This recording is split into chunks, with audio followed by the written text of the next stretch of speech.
অর্থের মূল্য দিয়ে ছাত্র জনতার আন্দোলনে যারা শহীদ হয়েছে তাদের ঋণ পরিশোধ করা যাবে না বলে মন্তব্য করেছেন বিএনপি স্থায়ী কমিটির সদস্য নজরুল ইসলাম খান।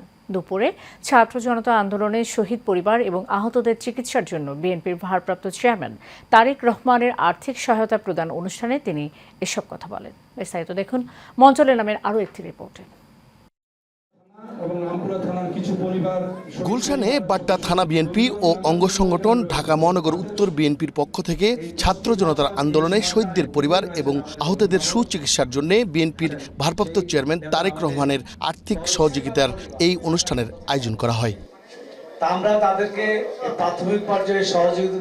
এই সময় বিএনপির জাতীয় নির্বাহী কমিটির ক্ষুদ্র ঋণ বিষয়ক সম্পাদক ডক্টর এম এ কায়েম বলেন, ছাত্র জনতার আন্দোলনের মধ্য দিয়ে আজকে আমরা মুক্ত হয়েছি। যাদের ত্যাগের জন্য আমরা এই সুবিধাটা পেয়েছি তাদেরকে যাতে আমরা ভুলে না যাই। অনেক পরিবার আছে আল্লাহ যারা সন্তান তার বাবা হারিয়েছে, স্ত্রী তার স্বামী হারিয়েছে। অনুষ্ঠানে প্রধান অতিথির বক্তব্যে বিএনপির স্থায়ী কমিটির সদস্য নজরুল ইসলাম খান বলেন, এই জুলাই আগস্টে যারা আহত এবং নিহত হয়েছে তারা সবাই শ্রদ্ধার সাথে বেঁচে থাকবে সারা জীবন।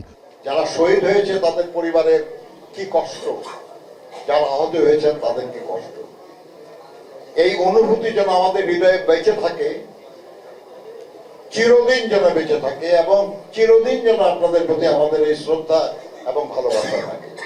অনুষ্ঠানে ছাত্র জনতার আন্দোলনে ঢাকা 11 আসনে 150 জন লোক আহত এবং নিহতদের মধ্যে 27 জন ও 7 জন মৃত ব্যক্তিদের পরিবারদের নগদ অর্থ প্রদান করা হয়েছে। মণ্ডল এনাম, এশিয়ান টেলিভিশন, ঢাকা।